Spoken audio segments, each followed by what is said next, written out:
नमस्कार साथियों। ज्ञान 360 के लेक्चर नंबर 57 में आपका हार्दिक अभिनंदन। साथियों, मेरा आज का विषय है कि जो ह्यूमन बॉडी होती है उसका जो नॉर्मल टेम्परेचर होता है, सामान्य तापमान जो है कितना होता है, उसको हम फ़ारेनहाइट में भी और केल्विन में भी और सेल्सियस में तो अमूमन हम जानते ही हैं कि सभी को लगभग पता रहता है कि जो सामान्य ताप हमारी बॉडी का होता है वो 37 डिग्री सेल्सियस होता है, लेकिन हम फ़ारेनहाइट और उसमें केल्विन में कई बार हमें इसका पता नहीं होता। तो इसी की चर्चा आज मैं आप सबके साथ करूँगा। साथियों, जैसा कि मैंने आपको बताया कि सेल्सियस में जो है हमारी बॉडी का जो नॉर्मल टेम्परेचर होता है वो 37 डिग्री सेल्सियस रहता है, और इसकी अगर फ़ारेनहाइट में न्यूमेरिकल वैल्यू देखी जाए तो वो 98.6 डिग्री फ़ारेनहाइट होता है, और केल्विन में अगर देखा जाए तो 310 केल्विन रहता है।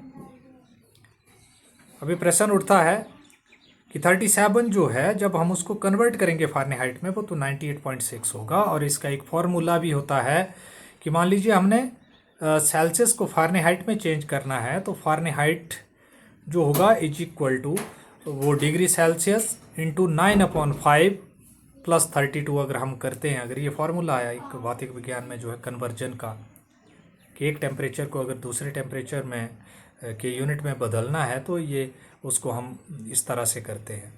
फिर से बोल रहा हूँ कि फ़ारेनहाइट में कन्वर्ट करना 37 को, तो हम क्या करेंगे 37 इंटू 9/5 प्लस 32 करेंगे तो 98.6 डिग्री फ़ारेनहाइट जो वो वहाँ से आ जाएगा।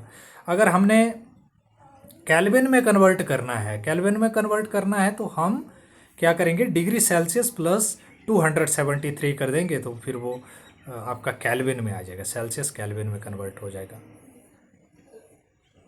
तो ये तीन टेम्परेचर्स हैं और ये कन्वर्जन से जो है एक दूसरे में हम इस फॉर्मूले से इसको बदल सकते हैं। तो हमें सिर्फ इतना याद रखना चाहिए कि डिग्री सेल्सियस में 37 होता है, फ़ारेनहाइट में 98.6 डिग्री होता है, और केल्विन में जो है वो 310 केल्विन होता है। तो ये तीनों न्यूमेरिकल वैल्यू जो है, जो एक सामान्य तापमान हमारा शरीर का रहता है, वो आपको ज़रूर अब समझ आया होगा। कल फिर से एक नए विषय के साथ आपसे मिलूँगा। तब तक के लिए नमस्कार, राधे राधे।